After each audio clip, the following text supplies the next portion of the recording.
It's the Benjamin Dixon Show. Your mission, should you choose to accept it, is not merely peace in our time, but peace in all time. I have no fear whatsoever of anybody or anything. Did you think no one was watching? Injustice anywhere is a threat to justice everywhere. your mission. To boldly go where no man has gone before. To reclaim the American dream. To be given the right of human beings to be afforded equal rights and equal opportunities. It's the Benjamin Dixon Show. If you're hearing his voice, You're hearing the voice of reason. You certainly come to the right place. 1-2. Welcome to the Benjamin Dixon Show. It is 10 p.m. October 28th. I believe today is Wednesday. The Republican national debate is winding down. They're getting down to their closing statements, and I've taken about all I can take, and I can't take any more. A night filled with so many, should I just say lies? I think I should just say lies. So many lies, half-truths. It's, where do you even begin with this? Well, you know what? I don't even know where to begin with this, to be honest with you. Let's start with the most obvious thing to me. The most obvious thing that I saw, and they're just going to do their closing statements, and I don't have all night to wait around to hear more of their gibberish. If you want to join the conversation, we'll take calls, get your feedback, 857-600-0518. I didn't do the live hangout tonight because I just wanted to switch it up because we may not do a live hangout every single debate, but then we may. So we'll give you some heads up, but we are definitely live now. So 857-600-0518. Here's the thing that stood out to me the most. They are going, not even an assumption, they are fighting. Every Republican on that stage is fighting an imaginary government that really is their ideology. They're fighting against their own ideology, but they are anthropomorphizing their policies as being the villain, but they're separating themselves. And I'm getting very esoteric here. They're separating themselves from themselves and fighting against themselves. Every single Republican on that stage. How many times did they attack President Obama for the number of jobs that were lost in his first term? Notice they kept saying in his first term, right? We all know if you finish that sentence or give it a simple follow-up question, you know the reason there's so many jobs that were lost underneath President Obama during his first term was because of the recession, which was precipitated, which began underneath George W. Bush. So they are fighting against the recession caused by the policies forwarded by George W. Bush. But they're separating themselves from those policies and laying it at the feet of President Obama. And if they don't lay it at the feet of President Obama because they know the fact checkers will kill them, they'll just say the government.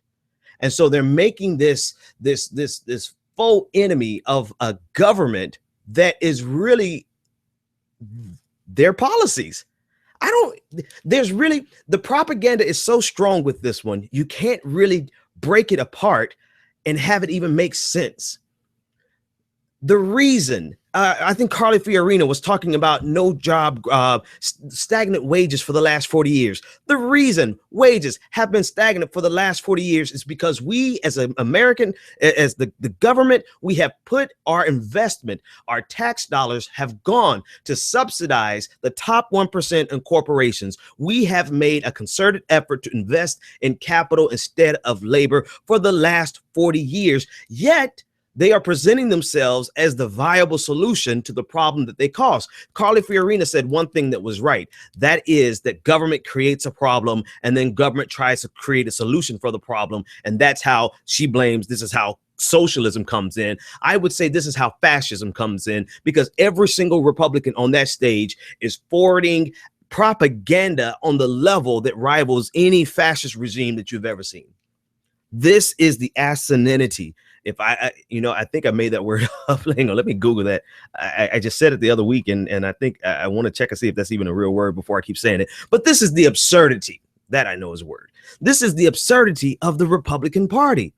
And the constituents, the people watching this, believed it, hook, line, and sinker. Every word of it, they believe. They still are touting that Social Security is a Ponzi scheme, that with the exception of Mike Huckabee, and I have to give Mike Huckabee a round of applause for that one portion. One modicum of truth came out of tonight. One. And that was Mike Huckabee, who said that Social Security is not an entitlement because people have paid into it and had the expectation that what they've paid into would be able to come back to them. Mike Huckabee gets the only truthful award for tonight. Everything else was lies. Everything else was hyperbole at best, saying that Social Security is going to run out, that Social Security is a Ponzi scheme, that Social Security is broke. No, Social Security is not broke. Social Security has not added to the deficit. Social Security is solvent, at least for 37 years. And then after that, it's solvent at 80%. So all of these lies, if we go one step further with the plan, let's just talk about Social Security for a minute, and then we'll try to get on everything else. If we go one step further with their plan, their solution ultimately is to privatize Social Security, which is exactly what George W. Bush tried and failed to do in 2006. And so they're taking another swing at it by forwarding the same propaganda that Social Security is insolvent. Social Security is a Ponzi scheme. Chris Christie said that your grandparents lied to you. And then Ron Paul said that Social Security and Medicare and Medicaid is falling apart because your grandparents had too many damn children. The fact of the matter is that Social Security is not a Ponzi scheme. It is not broke. It will be solvent for years to come. And even when it's not 100% solvent, it will be solvent at 80%. There may need to be some minor changes to bump it back up to 100% solvency. But the goal is not to fix, because there's nothing to fix. The goal of the Republican Party with regard to Social Security has always been to privatize Social Security so that they can take money directly from your paychecks and pass it to the private sector. They do not want the government to manage anything. They don't want to give it back to you in income back into your check.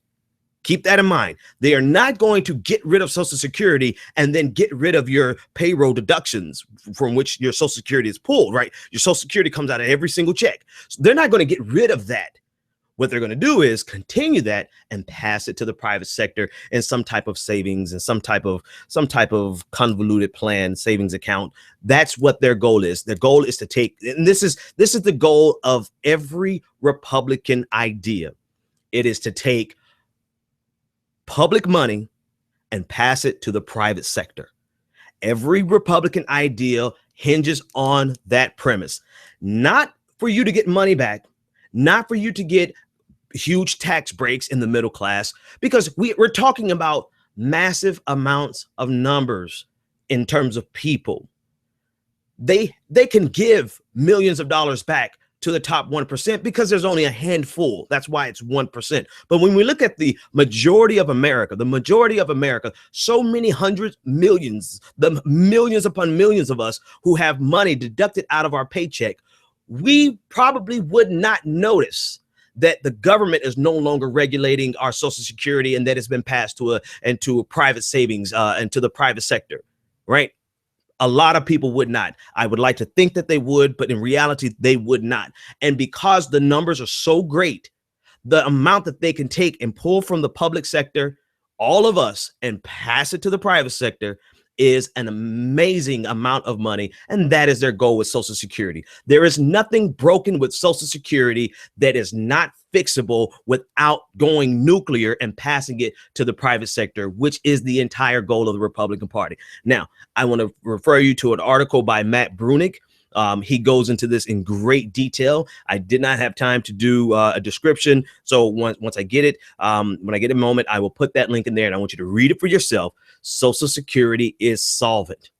And even when Social Security finally runs into problems in about 30 years, it will still be solvent at 80%. So where is this big Ponzi scheme? Where is this big bankrupt? Where is this problem that they are trying to fix? Well, Carly Fiorina told you they're creating a problem And now they're trying to offer themselves as a solution to the problem so that they can get more control over your money. And this is the absurdity of the propaganda that drives me batty, because it's one thing that I cannot succinctly break down and give to you, right? I like to be able to break down the lies, but the level at which they are lying is almost ingenious. It's hard to break this one down because they're fighting.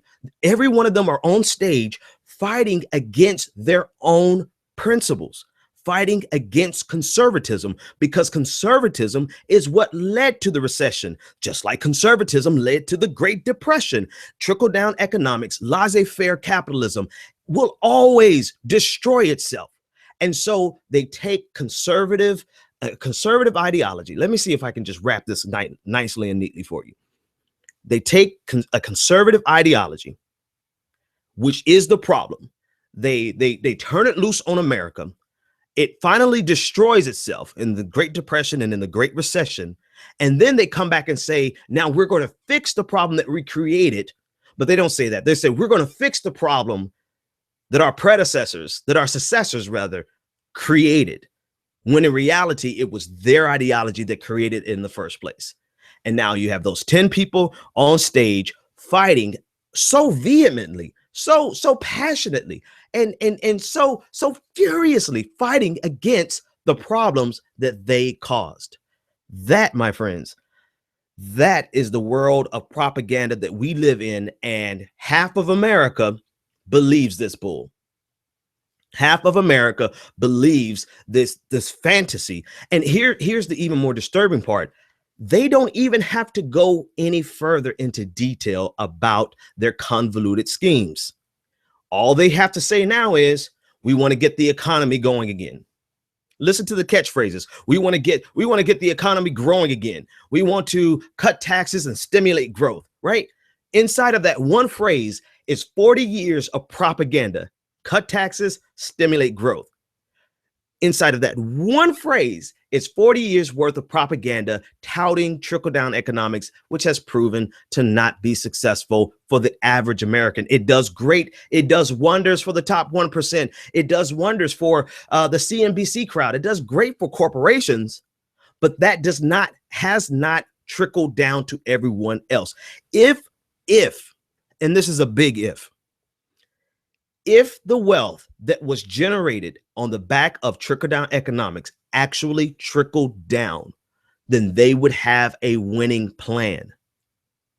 It is absolutely true that all of these plans that they have has been great for the stock market. It has been great for corporations. It's been great for big businesses, not small businesses. Let's distinguish. There's a huge difference between Hewlett Packard, which Carly Fiorina destroyed, and Joe the plumber. I wish I had another name, and Bob the builder, who opened up his own carpentry shop.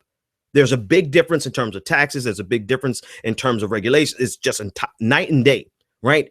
But let me go back to the original premise.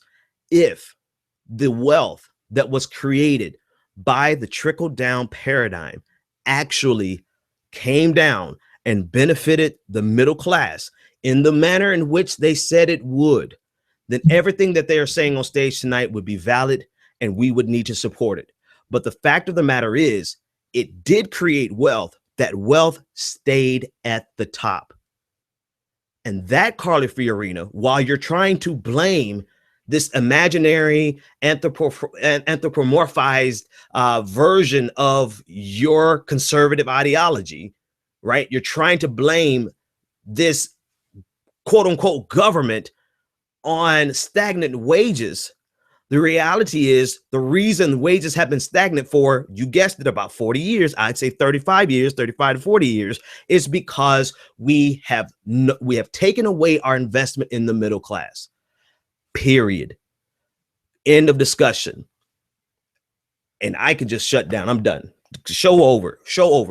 Because underneath what I just said, we destroy everything that they said tonight. Every little thing. Now I can go into all of the different lies. I did take some notes. I did old school and took some notes. We can go into some of the specific lies. particularly, I want to go into actually Marco Rubio. Marco Rubio is let me slow down and talk about Marco Rubio. One, from a political perspective, Marco Rubio had a great night. I think Marco Rubio is going to come into a strong third, and he's going to potentially rival for second place. I eventually think Marco Rubio is going to be the nominee. That's just my personal bet. But tonight was a great night politically for Marco Rubio because he can lie with a straight face. He can lie without batting an eye. He has no soul. He has no remorse. He is going to lie square in your face almost as much as Donald Trump, if not more. Right. And I'm glad that CNBC had someone do a fact check during a commercial break, and they came back and they found that indeed Donald Trump did call Marco Rubio Mark Zuckerberg's personal senator. Kind of getting in the weeds there, but if you're watching, you know exactly what I was talking about. But back to Marco Rubio. Marco Rubio is a prolific liar. He is the most charismatic, most passionate, most heartfelt psychopathic liar on that stage. And he looked square in America's face and said that his tax plan would not be a windfall for the top 1%, for the millionaires and the billionaires, when it has already been demonstrated and fact-checked by PolitiFact that indeed his tax policy would increase the net after-tax gain and increase in income, rather, for the top brackets would be 27% compared to the middle, which is 15%. But despite the fact checkers, despite it coming from conservative think tanks as well as progressive think tanks, there's a bipartisan consensus that Marco Rubio's tax plan will overwhelmingly benefit the wealthiest among us. Despite that, he looked so passionately in the camera, so fervently, so emphatically, so sincerely, and lied through his teeth. And you know what? He did it so well that every conservative watching, for the most part, believed him, and he's going to be, but I guarantee you, put money on it. Once they do the post-debate polls, he's going to increase in the polls, particularly because he destroyed Jeb Bush tonight. Now, politically, I'm telling you, he's a mastermind. He eviscerated Jeb Bush tonight when Jeb Bush thought he was going on the offensive. There's something in The Art of War, and I think it is from The Art of War. Basically, he's saying, don't go to your enemy, have your enemy come to you. And Jeb Bush did the most juvenile thing that I've seen in a long time, which is he went and picked a fight that he was not prepared to win. And Marco Rubio handed him his Bush right back to him. And so for that reason, and because he is such an emphatic, passionate, charismatic, lying son of a gun, he's going to win the nomination ultimately. Ben Carson survived the night. That's the best I can to give him. He survived the night, and he didn't completely implode. Donald Trump had some good moments. Now, I'm not talking about rational. I'm not talking about legitimate policies. I'm just talking about the pure politics and how it will be perceived by Republicans. Donald Trump had a couple of key moments. He did not self-destruct. He's going to stay in a strong second. Maybe he'll vacillate back and forth to first place just politically. I tell you who's done tonight. You know what? I'm going to make the call and say nobody's done tonight. I don't think anybody did so bad that they would not be back. That they would have any. I don't think there's going to be any significant changes in the polls. I didn't see anyone do so terrible that they would have to leave. So we're going to have the status quo. I think by the next debate, we'll have everyone still in there. Maybe some of the guys at the 5 o'clock hour, maybe they will drop off. But the guys on stage tonight, on the main event, none of them are going anywhere. Rand Paul had a decent moment there. Mike Huckabee, I still want to applaud Mike Huckabee because if he's nothing else, he's honest about Social Security. I think he's just intellectually incorrect and morally incorrect on every other issue, but he was willing to tell the truth about Social Security. It is not bankrupt. It is not a Ponzi scheme. It is solvent, and it is not an entitlement. Mike Huckabee said the truth. He was the only one that said the truth on that. And the rest of them are so furiously in love with the private sector that they want to take your tax dollars and directly transfer them over to private savings account and have that replace your Social Security. All right, folks. I'm thinking about bringing Fred in. I did give him an invitation in, so maybe I should honor the invitation. I'm going to invite Fred in and give him a chance to let me drop him the link while I discuss it.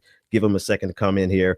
I'm going to give him a second to come in here and defend the conservative talking points and the conservative lies that I heard tonight. So as soon as he's available, I will bring him in and we'll discuss it more. We're going to take a quick break, and when we come back, we'll keep debunking.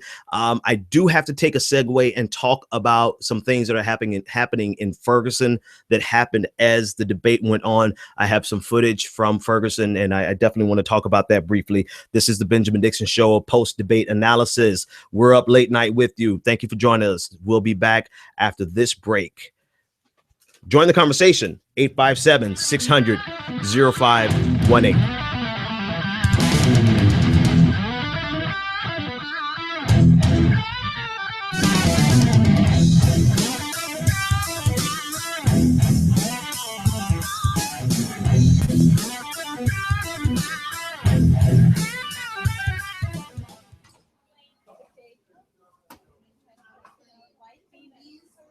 What's going on, everyone? This is Benjamin Dixon, and I wanted to take a minute to tell you how you can support the Benjamin Dixon Show. One thing I've learned over the last few months is that it is impossible for us to do this without you. Every time you click on a link, every time you read an article, every time you share a podcast or share a YouTube video, you are absolutely supporting our show.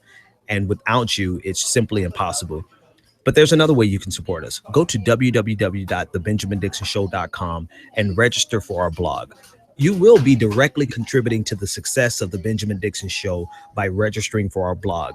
You will help us increase our audience and increase our reach. Remember, every click counts, every subscribe counts, and every share counts. So go over to www.thebenjamindixonshow.com, click on the Contact Us tab, and register for our blog today.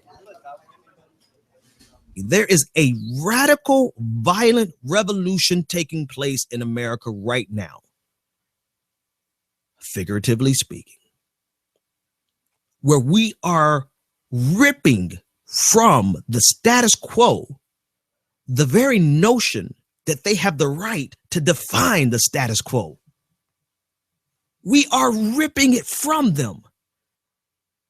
We are telling them that they no longer get to decide what America is going to look like. And that is terrifying for a lot of people. That is downright terrifying when someone comes into your home only to help you to understand that your home is not yours in isolation, that we share this home equally, and that we have the right to be comfortable in this home, just as much right as you have to be comfortable, so that a white Christian straight man, the comfort that he feels in America will be experienced by the gay black woman and every other intersection that has been erased. That, my friends, that is a revolution if I have ever seen one. That is something, that is the next stage of evolution in America. Welcome back to the Benjamin Dixon Show. Ben Dixon. He's obviously he's a radio show host or something like that. You're damn right I am. Hey, Yep. no. That's what I am. All right, folks. So I'm waiting. I just sent the invitation. I was going back and forth whether or not I would invite Fred on to debate. But I got out everything. I just needed to get that out. I just, after 2 hours of lies, the entire premise of their economic philosophy is a lie. So after 2 hours of that, I had to speak my piece. Let's be clear about something. Either way you cut Republican tax policy, it does benefit corporations. And I'm not saying that as a pejorative. I'm not saying that as some type of socialist. I'm saying that if you cut regulations, it makes it easier for businesses to run. It doesn't make it easier on the environment. It doesn't make it easier for the worker, but it does make it easier for businesses to run. If you cut taxes, then that means that the businesses have more money, that disposable income that they can, which they could invest anyway, right? So they have the ability to invest this money and still not pay taxes on it. That's an option. But instead of taking that pro-growth, a truly pro-growth position, which would be have a tax rate that incentivizes investment, because if you don't invest it, then it will be taxed. But instead of having that simple philosophy, they say, well, let's just cut taxes. And what do corporations do? They make a decision. We can invest this, or we can just return it to our shareholders as profit. And that's what they do. They either keep it overseas or they return it to their shareholders as profits. I said all that to say, they are not lying in terms of what they want to accomplish being beneficial for big businesses. What they're lying about is that this would be beneficial to the average American. I am not lambasting corporations. I am not deriding them, because I actually own some shares of some companies. I plan on getting more. I actually run a business, right? And I actually, tax breaks in Florida, as a corporation, it was easier to start a business and get a business going. Taxes were easier for a business. It was easier even to get a bank account as a business. It was easier to do that as a business, as a corporation, than it was as an individual, right? So I am not saying that the Republicans are lying about these policies being beneficial for businesses.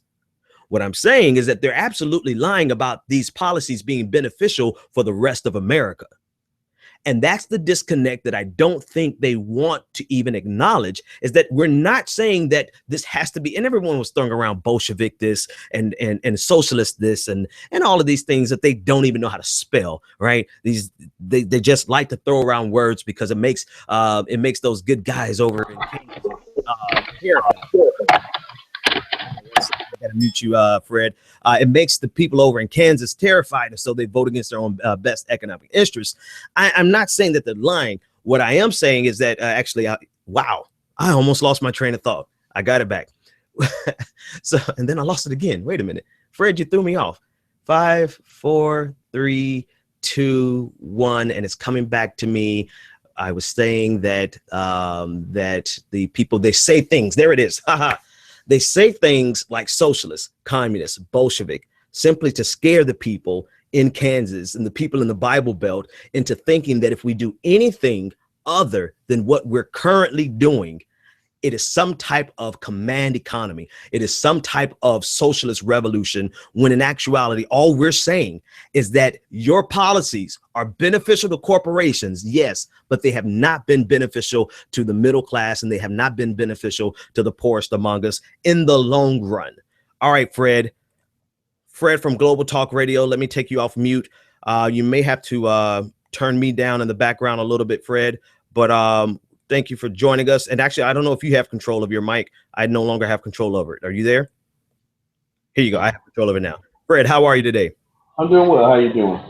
I'm doing okay. See if you can turn your main volume down a little, so we can get less feedback. I wanted to bring you on for a few minutes, and I wanted to bring you on by yourself because I always attack you. I always have about 20 people in the room, and you're the only conservative. What were your thoughts about the show tonight? Because it was a show, and how do you believe all of the lies that they were spouting? There you go. See how you loaded that question up? It was a show, and all of the lies. That's good. First of all, the show was what the moderators were trying to do. If you look at the questions, what they were trying to do is pit the candidates against each other. And that was one of the complaints, as you said before. You are correct. I'm the only conservative that you have on, and you guys love just trying to attack me, but I do believe I hold my space very well. But one of the complaints you guys were having, there was not enough substance with the Republican debate as it was with the Democrat debate. And I agreed with you on that. And then here we come today, and you hear the moderators asking questions like, does Donald Trump have a moral character? And those type of things, asking one person to against the other. They purposely did not want the Republicans to talk about the issues. But as you saw, the Republicans were prepared and they pushed back and said, we see what you're doing, but we're talking about it. I didn't hear all the lies. So if you would give me some specific lies, okay, yeah, I can really address them, because the way you baited it up, I can't even go. That help me out there. Give me one. I've got a list of lies, and I'm gonna control your mute because your volume is just a little loud in the background. So if you don't mind turning your volume down in the background a little bit more, that'll help out a lot. I've got a list of lies over here that we'll go back to. But let's start with this thing that they ran with, attacking the media. Tonight was about Republicans attacking the media. Let's just get one thing straight. The most powerful media organization. Let me start that over. The most powerful control over the media is conservatism. And let me tell you why. And you've come on my show and you've validated this, right? Rush Limbaugh is on more channels, more hours than all of liberal radio combined, multiplied by 10, right?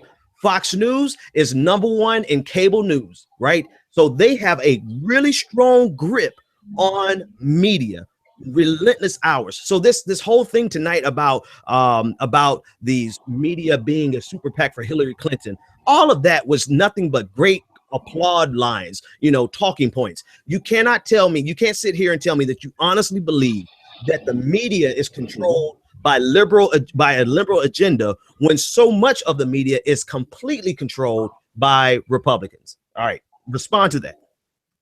All right. Now, what you did say was accurate. Rush Limbaugh has the largest show, and I did agree with you on the show, but I also told you the reason why.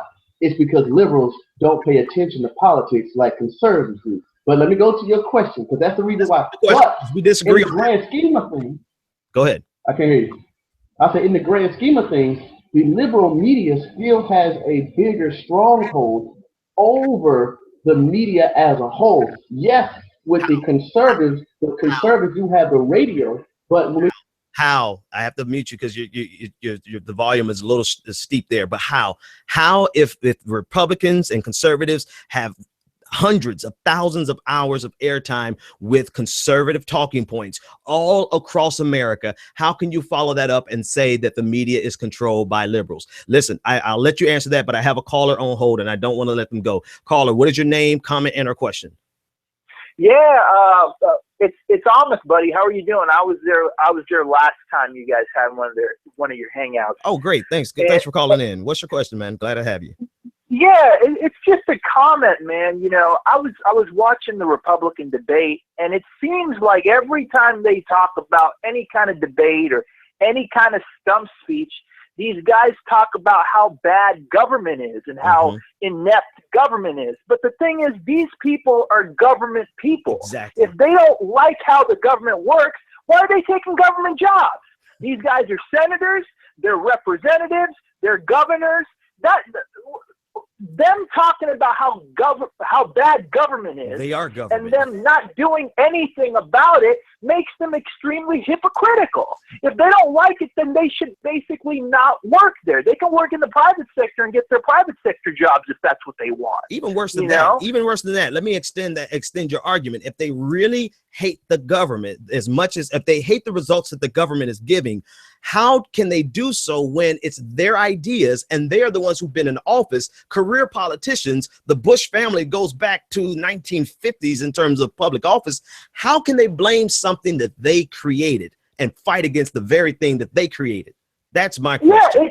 Yeah, it's hypocritical. The thing is, if they really wanted to fix it, they should try and fix it. But the thing is, the Republican messaging machine is let's do what we've always been doing and let's just blame the government for not working, even though we have the ability to fix some of this stuff.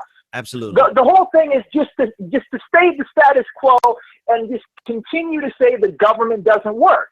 Well, if the government doesn't work, then if you guys have such a big problem with that, you guys need to get out of the government and make it work, or you guys should keep quiet about it, because there's nothing.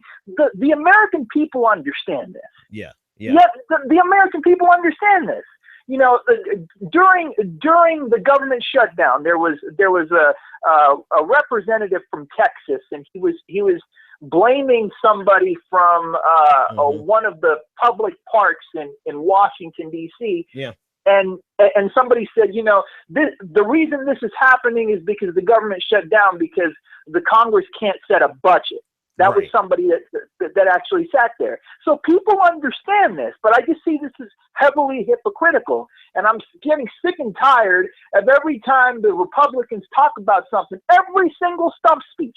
The government's broken. The government's broken. You know, it's just that's all I had to say. You know, Appreciate it. Like, yeah, I definitely appreciate the call. I want to give Fred a chance to respond to some of that because you echoed some of the same things that I agree with. So no need for me to talk. Fred, respond to that caller.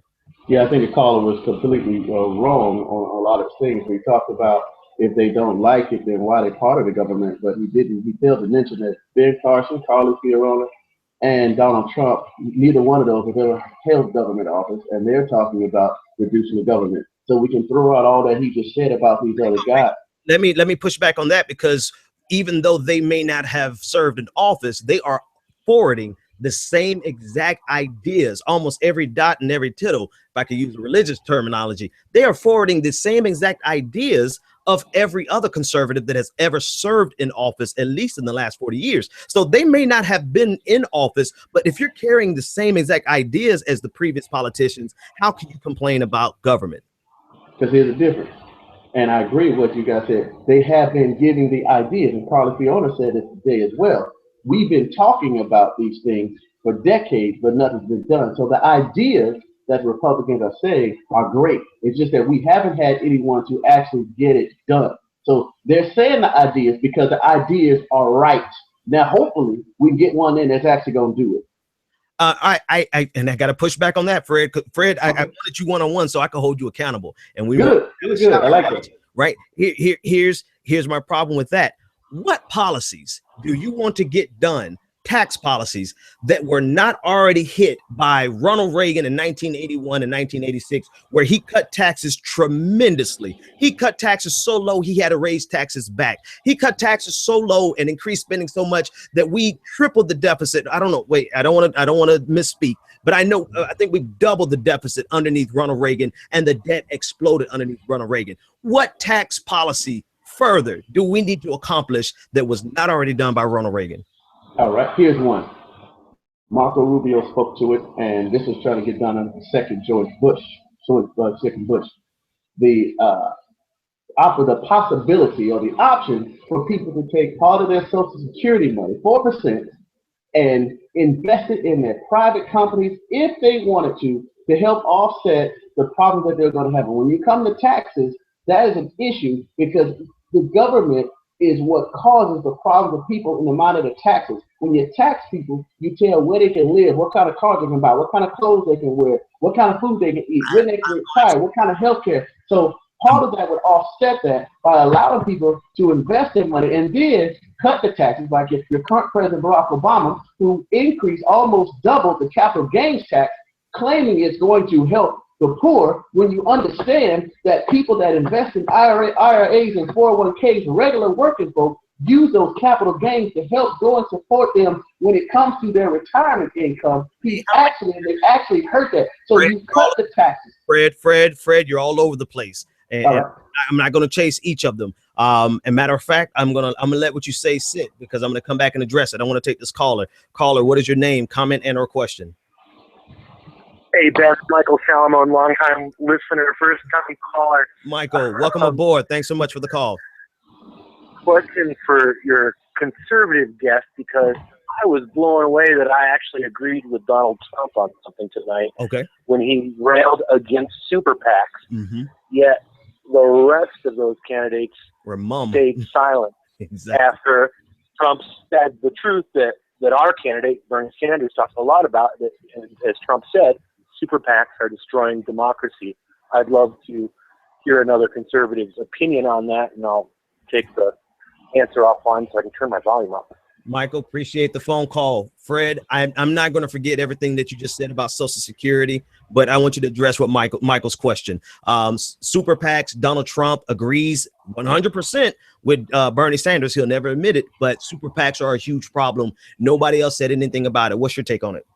I agree. I think super PACs are basically funding these guys. It's not just the Democrats and Republicans, but Democrats as well. They fund their campaign. And just like anybody else, when they give you money, they're giving you for a reason. You got to pay the piper. So, but the problem with the super PAC is there is a need for such funding because we have so many people that do not pay attention to politics, that do not listen to the Ben Dixon show, that do not listen to Let's Talk Politics with Frederick Wilson and get a different perspectives to make an honest and educated decisions. These politicians have to get money and shove the information down the throat to people with the advertising. It costs them a whole lot of money. So we as American people start going to get the information.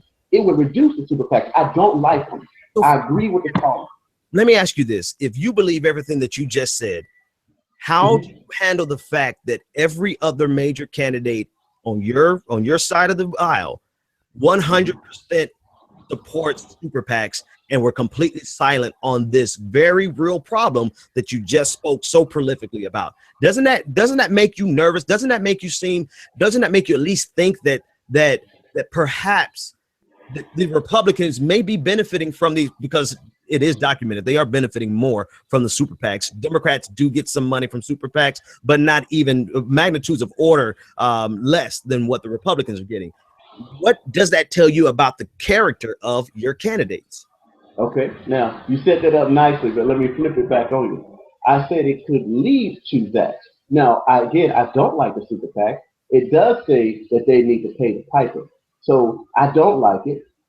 It doesn't necessarily mean they're going to be corrupt. But when you talk about who's getting money, and I don't know about the fact that the super PACs are going to go give more to Republicans, I'll go with that because you said it. But I do know that the Department of Education gives more money to the Democrats. So different people give for different reasons. The reason why I'm saying it is because different people give the different reasons from different places, and they're going to still ask to get these certain things in return, just like anything else. Hey, I washed your hand, now you got to wash mine. So if we want to eliminate, we can't just talk about the super PAC on one side of who's giving money. You can call it a super PAC, you can call it a mini PAC, you can call it a backpack, whatever you want to call it. But if somebody's giving this money, we have to take a look and see what do they want in return. We have to eliminate it on the Democrat side, Republican side, anybody else. But right now, it's a necessary evil because the average American citizen right now is not tuning in to the Ben Dixon show. They're tuning in to Basketball Wives or thinking about the Empire episode that's on right now. And that's the problem. Okay, hang on. Let me back up on a couple things that you said. The Department of Education does not give any money to any candidate unless you're saying that because the Department of Education pays teachers and teachers pay dues into the unions, which is like, okay, that's a little, I can't accept that as you can't connect that and say the Department of Education is paying the Democrats. Now, I pulled up opensecrets.org because I like to just bring facts to the story. Right to Rise, which supports Bush, they have PAC expenditures of $16 million. As a matter of fact, I don't even have to go through. I will tell you that Bush is first, Christie, then Jindal, then Kasich, then Graham, then Walker, then Perry, then Rand Paul, then a second one that supports Rand Paul, then a second one that supports Kasich, then another one that supports Cruz. Then all of those are up first. Then you have one that supports Martin O'Malley, and then you have one that supports Hillary Clinton, and then Donald Trump, which is probably why he doesn't want one. He's even after Hillary Clinton, he's gotten 292,000, where Clinton has gotten 315,000. So but just based on the raw numbers, I can understand why Donald Trump doesn't want super PACs, because being completely outspent by a tremendous margin by all of the other ones that are clearly benefiting Republicans way more than they are benefiting Democrats. You can go to opensecrets.org/PACs with an S /super PACs.php, or you could just hit the Google function and do that. Now, with that being said, let's circle all the way back. And anyone else want to join the conversation, we don't mind going tangentially to answer your questions. But I want to circle all the way back to your argument on Social Security and the new ideas that Republicans are offering. Number one, we were talking about tax policy.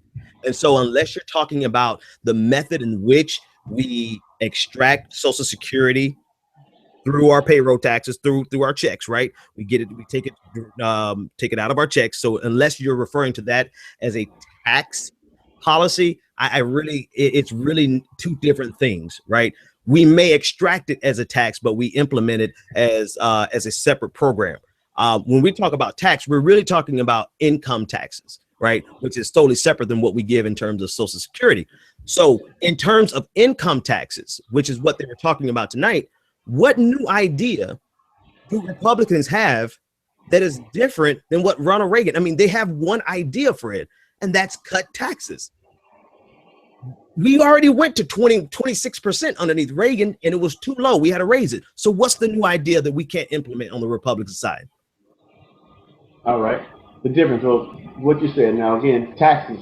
You can say call payroll tax, and you can say you're doing something with it. But when it's coming out of my money and I don't have access to it, I call it tax. You can say what you want to do with it. But I'll stick with the income tax. As I said, we'll stick with that. Okay.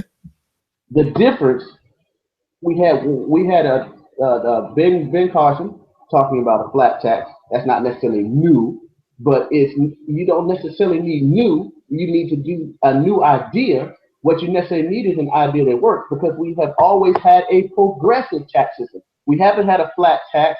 We haven't had a regressive tax, which we definitely don't need. We've always had a progressive income tax rate, and that is the basis for a government takeover, because the more and more, just as Carlos Fiona said, government screws something up, and then government comes in and tries to fix it. And when you try and fix it, you have to demand more power from the people in order to fix it. You need greater power to fix the problem that's happened. And it's incrementally going and taking away from our individual rights. I don't want to hit mute, so let's cut it into like 30 seconds or 60 seconds at the most. Flat tax, almost by definition, is regressive, right? Because of the impact that it would have on the economy and the adverse effects that it would have on the poor. So almost by definition, a flat tax is regressive. But I'm going to go underneath your premise, right? If we're just using raw numbers, a progressive tax versus a flat tax. Even with your flat tax idea that I think like 5 of the guys on stage all for the flat tax idea, bipartisan, conservative, progressive, nonpartisan think tanks have all said that these ideas are going to increase the deficit by trillions, 8 trillion, 9 trillion, up to $11 trillion. This is not a progressive think tank. This is not a socialistic propaganda machine. This is coming from conservative think tanks that are telling that these plans are going to destroy our economy by virtue of blowing the deficit out of the water. Now, why should we believe these politicians over their own party think tanks? I'll tell you why. Because what they talked about was a flat tax at a 10% rate or a 15% rate, which the moderator came up with a number she put out her head at 15% rate. But they thought that Ben Carson said 10% rate because they talked about tithe. So when you talk about creating this deficit, and as Ben Carson said, and I think another one of the candidates said, it's not just about the taxing, it's also about cutting the spending. But you have to have a point in which you say, I'm not going to take any more money from these quote unquote rich people or the quote unquote people that pay. If you look at it, go to irs.gov and type in who's paid what taxes. 50% of the country, 49 and some change to be exact, 49% of the country do not pay federal income tax. When I say don't pay, that means when they pay in because they have a job, they get the money back that they paid in. The other 50% of the country pay taxes in, and then when it comes to the tax time, they don't get back everything they paid. So we're looking at a flat tax. We're looking at making things fair, and we're looking at everybody being involved, and you increase it to the amount in which everybody that you will not have a deficit, and you decrease the spending to where it will match. They left that part out. Okay, so let's debunk that. I have time. We have like 11 minutes left. Let's debunk this. First of all, you have just by definition made the system more regressive, because now you're saying people who don't make enough money by today's standard to pay income taxes should now pay the same amount as people who make billions of dollars percentage wise. Does that sound like a system that is fair when in actuality the people who are making more benefit from the United States of America more. I don't care how you cut it, no matter how you design it. People who make $1 billion take more from this government. They consume more from this government. They benefit more from this government than the person that's making $20,000. Why should the person making $20,000 have to pay the same percentage in taxes when they are not getting the same percentage of benefits from the government? All right, good question. You left something out too, though. When they were discussing their flat tax rate, again, I don't have a flat tax plan. I'm talking about the flat tax plan that the candidates were talking about. They also said there's a minimum income needed in order to qualify to start paying taxes. So there would still be people not paying taxes because they didn't make enough money, whatever that amount was. One, I think Jeb Bush said maybe like $40,000, or was it Rubio? Somebody said $40,000. So some people would not be paying taxes too. I gotta cut you off because you just went through on a rampage, pounding on your desk about the people who don't pay income taxes, and then others do. Right. So I said 50% though. I didn't say we should all those 50% should qualify. I said 49 is a change, do not. I'm saying that is too many people not paying taxes. And let me get on mine, because I'm gonna tell you, when you talk about conservative point of view, Frederick Wilson's conservative point of view, if you cannot pay physical taxes, you do not have the money, then you need to come out with some sweat equity. And I'll tell you what I mean by that. I've done that. I've been asked to do things right here. I'm in Jacksonville, Florida, working. This is 3 months ago, working with a group, Don Weston and Weston Enterprises. They put together a back to school program. Dawn called me, as a friend of mine to work with. She got her own business now. That's what she does every year. She said, Fred, I need some money from you. I said, Dawn, I don't have no money for you, but I'll give you my sweat equity. So I took my behind out there in the hot sun from 2 o'clock in the morning to about 8 o'clock, 7 o'clock at night, or the week before school started, and I helped cook the food, pass the food out, do all these other things. So again, you don't have to say taxpayers give financial income if they don't, but you need to give something back to your community to show your value and your work. I want everyone on YouTube to start giving this man a slow applause. Give Fred a slow applause. Thank you very much, because I know you're about to say something funny. But I'm saying everybody's not going to be included, but I mean, we need to have more than 50% of the people paying taxes. Fred, you're looking at it. You're looking at this, and you're saying we need to squeeze out of people. Listen to that term you use, squeeze. That's cute, squeeze.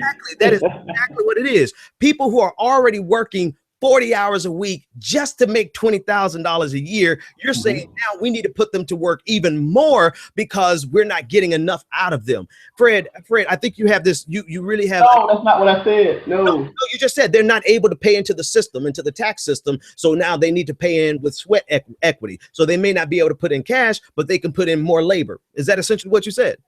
But the way you said it was like we just dogging these people out. We got to squeeze it. They're already working 40 hours a week. We got to squeeze them. You don't have to squeeze them. It's responsibility. If you're benefiting from this country, give back to the country. Why? It sounded wrong because it was wrong. It sounded bad because what you said was bad. It sounded ridiculous.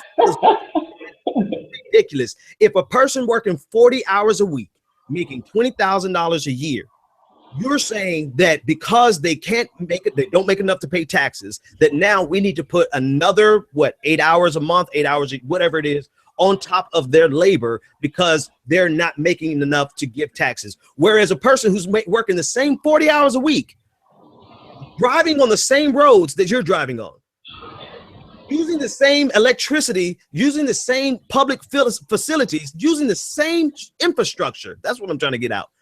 You're saying that they're working 40 hours a week, making 100, let's say they're making $150,000 a year, that somehow or another they don't owe the government as much as this person who makes so much less.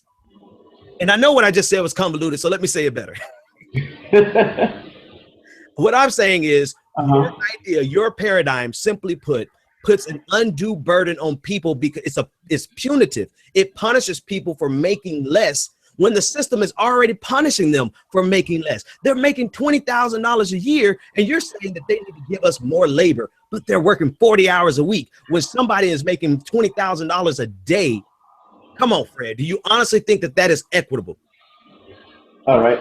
You flipped it around. You say you flipped those words. You good with those words. Because what you said is punitive to the people that make less money because the system has got to make less money. Let's ask, what are you doing to where you only have skills to make $20,000 a year? Now, let me finish because I know you're about to say something. Let me finish. I got to finish the statement. I got to finish the statement. Because everybody that makes $20,000 a year doesn't make it because of some hard times, and that's the best they can do.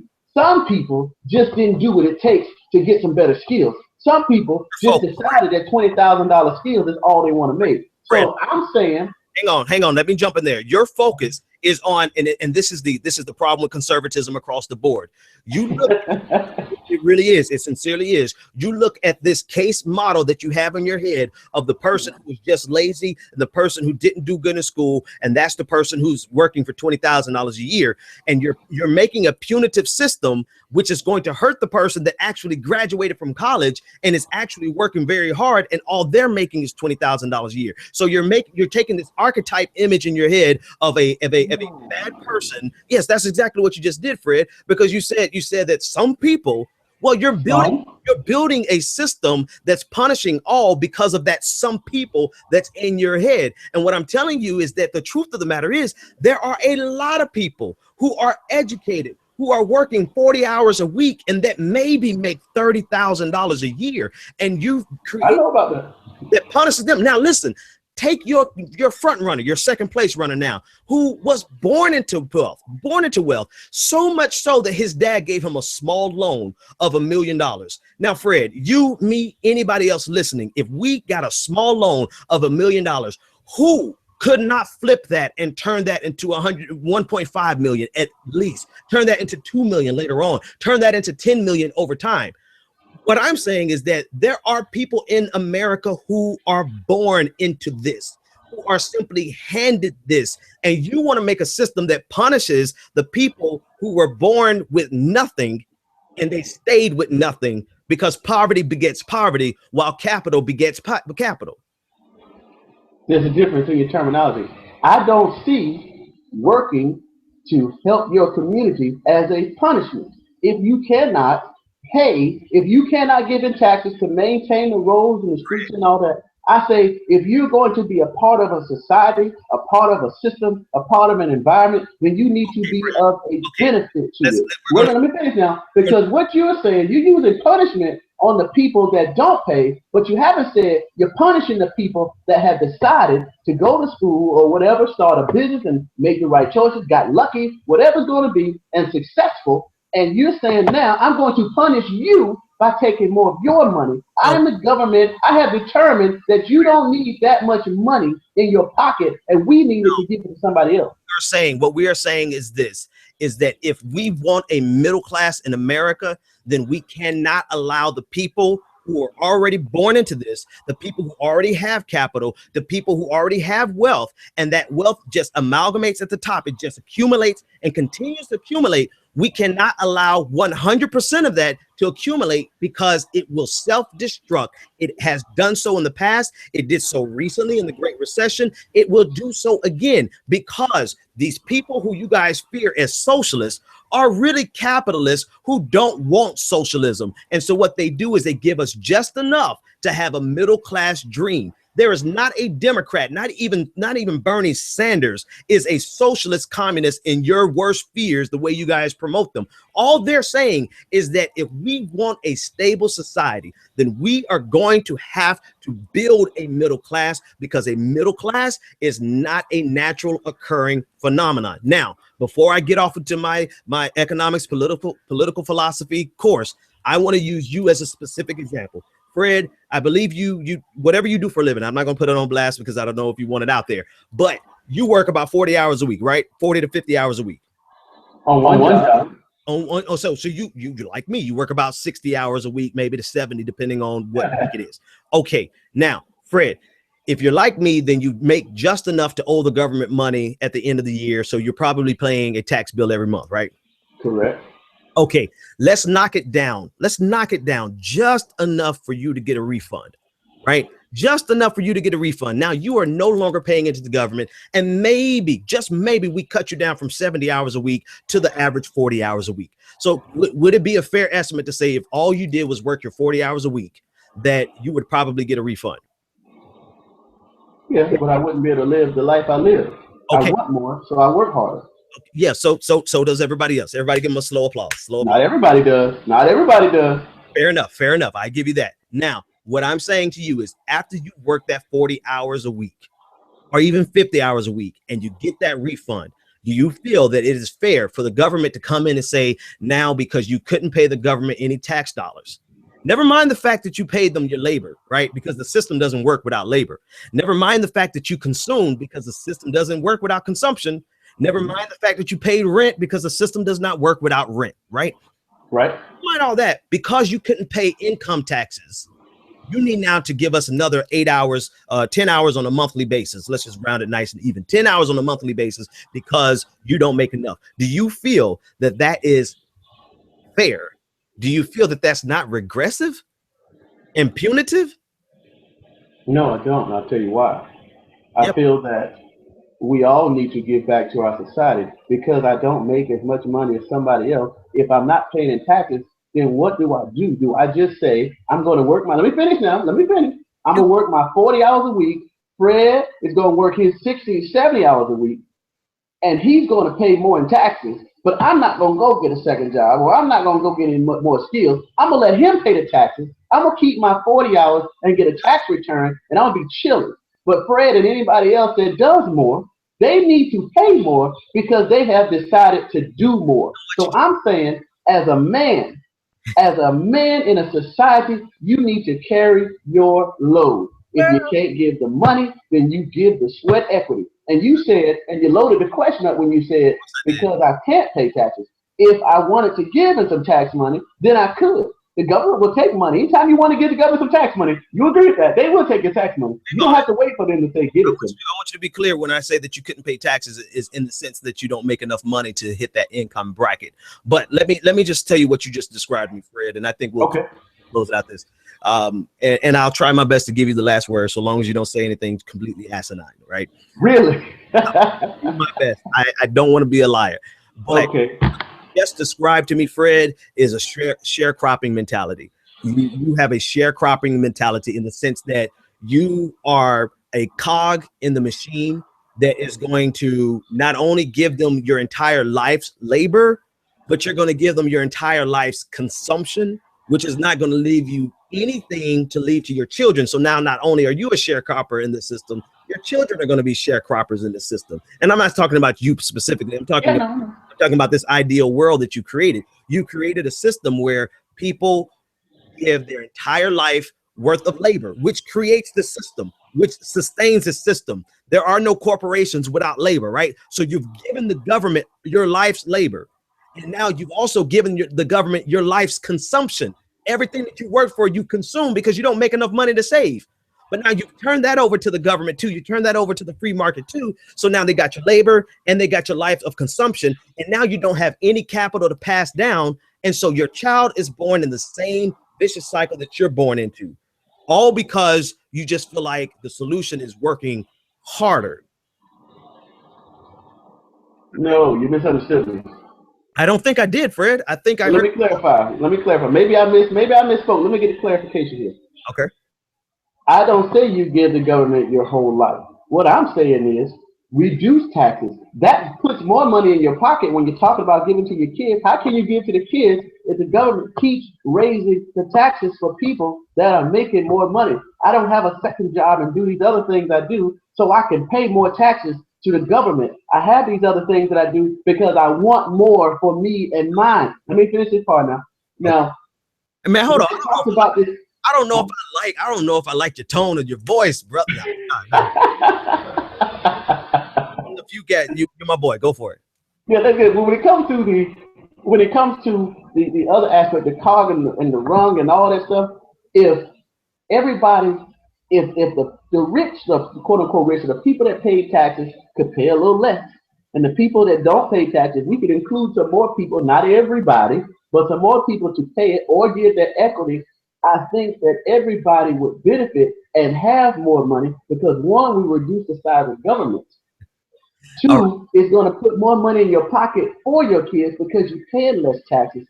Three, it would create an environment in which we would be harder working people and appreciate that. One thing we have to get is the mentality behind a tax system because these liberals have created this environment that if you are rich, you are evil. And one thing you said was about you being born into this and getting the money. And you referring to Donald Trump, whose dad gave him that small $1 million loan, which is actually crazy. That's a huge loan to me, and the average person is ridiculous. But what about the people that just started a business from nothing and worked themselves up? Don't they still have to pay the same taxes and increased taxes because they were successful?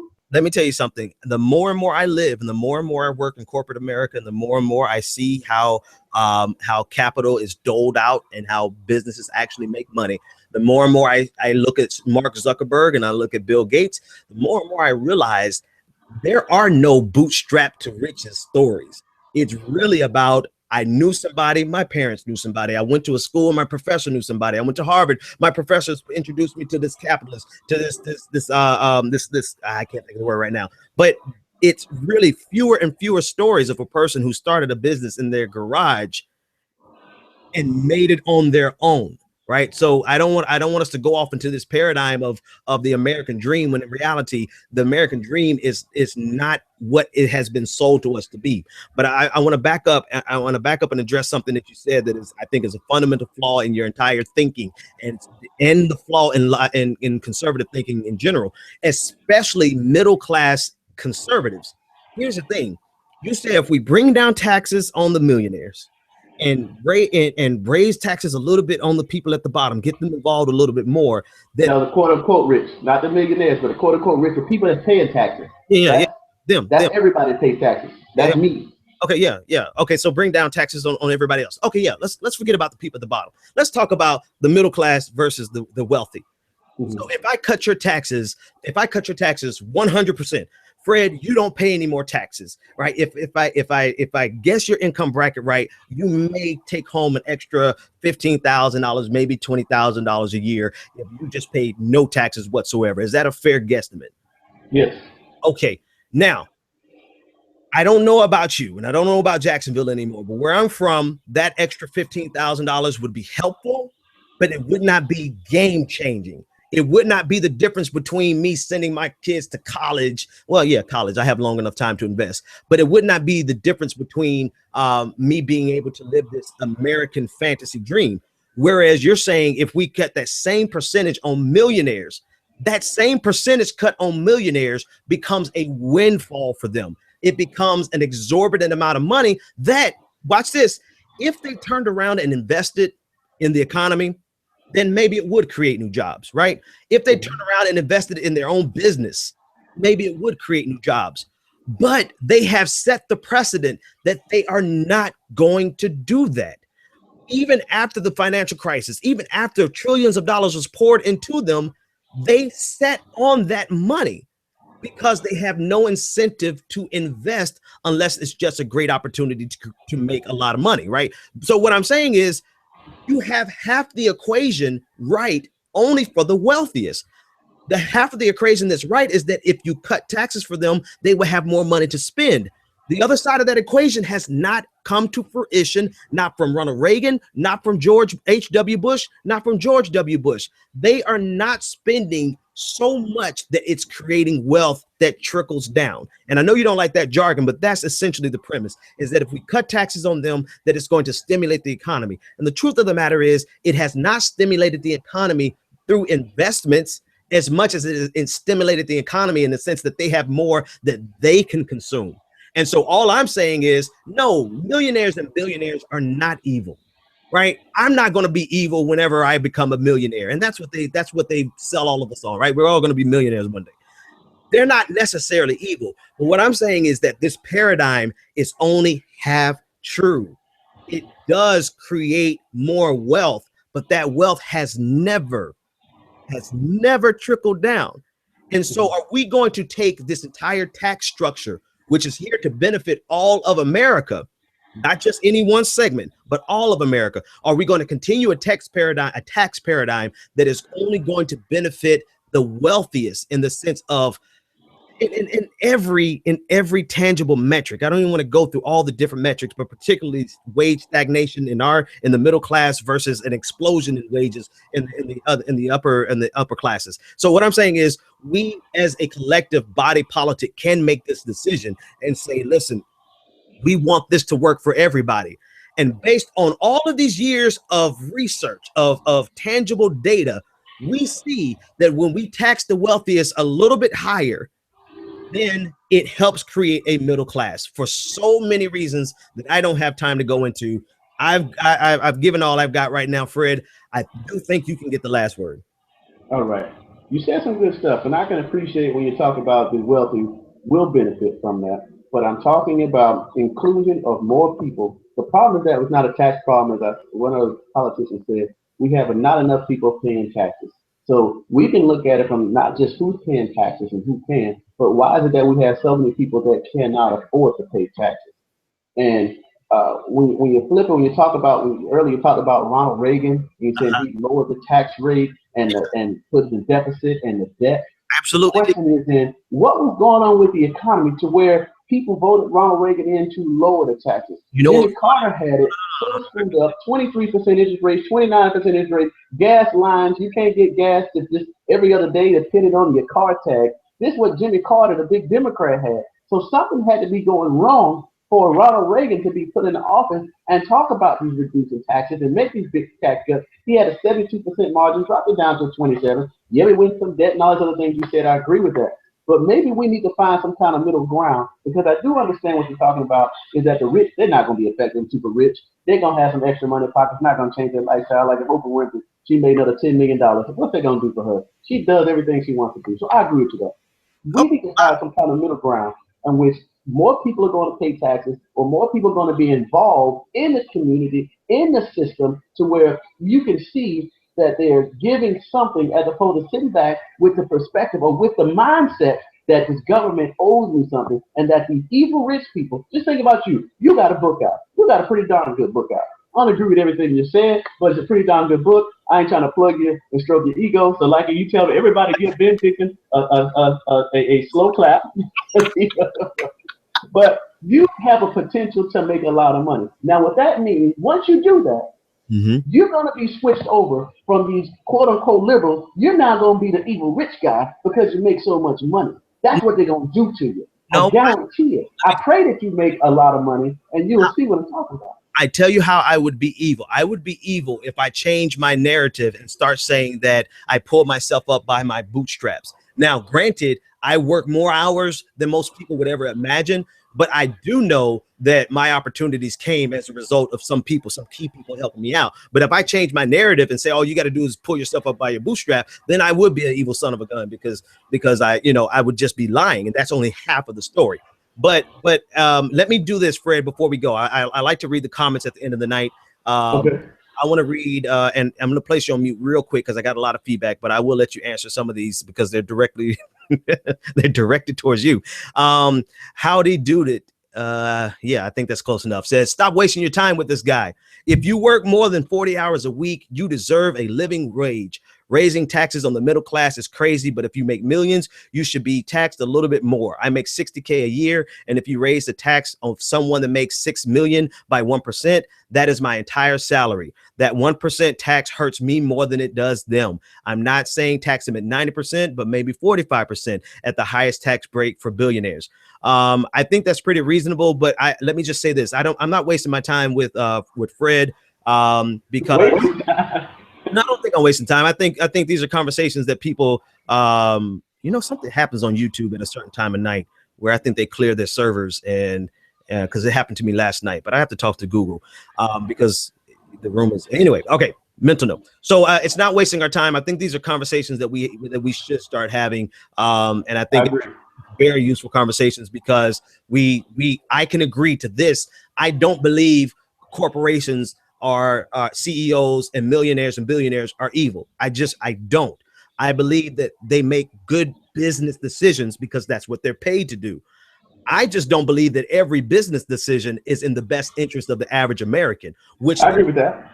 The government's decisions should be about the average American, not about the best interest of the businesses. So that's and so if we can find that kind of common ground, then we can make a move to the next thing and say, okay, now what policy is going to benefit the average American and not necessarily hurt businesses or something like that. So it's not a way. 45 below.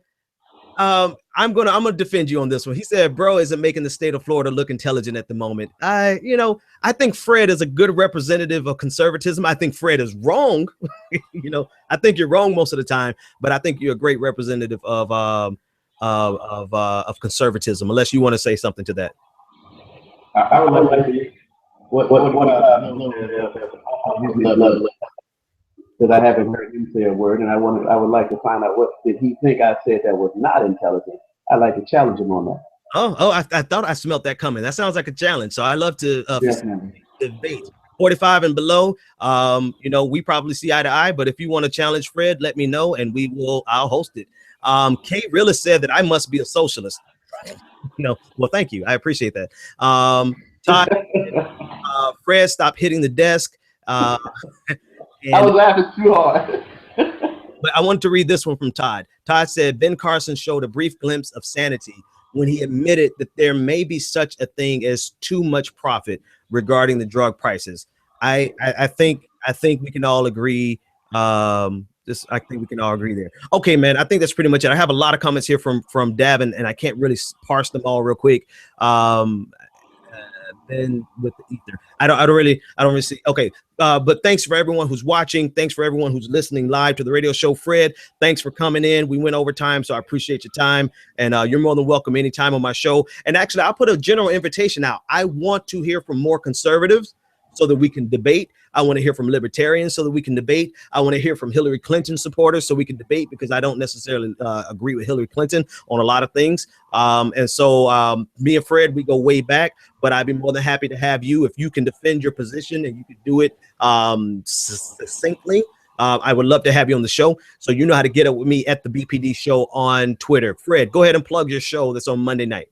All right, great. Monday night, Blog Talk Radio. Let's Talk Politics with Frederick Wilson. You can like me on my Facebook at Global Talk Radio, or you can check my website out, www.theinvitation.us. So definitely check me out. Same thing with Ben. Always welcome on my show. I like to debate people too. I think I'm right. Of course, Ben thinks he's right. That's why we have these debates. You make up your mind. All I say is on my program is don't believe anything you hear or read unless it's consistent with what you know to be true, or you do your homework. Because if you make your life decisions on something I said or someone else said and it's not right, you could go in the wrong direction. Think critically, get involved. Let's Talk Politics with Frederick Wilson, 7 to 8 p.m. Monday nights, Blog Talk Radio. Fred, normally when people plug stuff, it's about a 3-second plug, not a 45-second plug. Hey, man. You should have told me that in advance. Now you know. Hey, everybody, thanks for joining us. I'm going to bed because I still got to get up at 5 in the morning. Fred, thanks a lot. Because you work hard. Because I work damn hard. Have a good night. And until that moment comes, when we, the Americans, are able to accept the fact that on that continent we are trying to forge a new identity for which we need each other, that I am not a ward of America. I am one of the people who built the country. Until this moment. And we are brothers. It's not a question of Jews or Christians or Muslims. We're all in the same boat. We need each other. Love is a condition so powerful. It may be that which holds the stars in the firmament. Until this moment. Love. Until this moment. Love. Until this moment. I come to you today to say that we can build a newer and better nation. I say we can do so, that we must do so, my wife's gonna come and that we will do so. You've tuned in to The Benjamin Dixon Show. Visit us online at www.thebenjamindixonshow.com.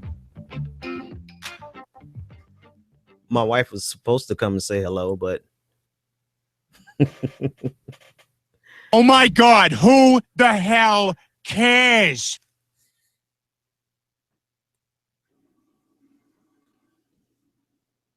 Oh, I thought I cut this off. Later, YouTube. Holla at you.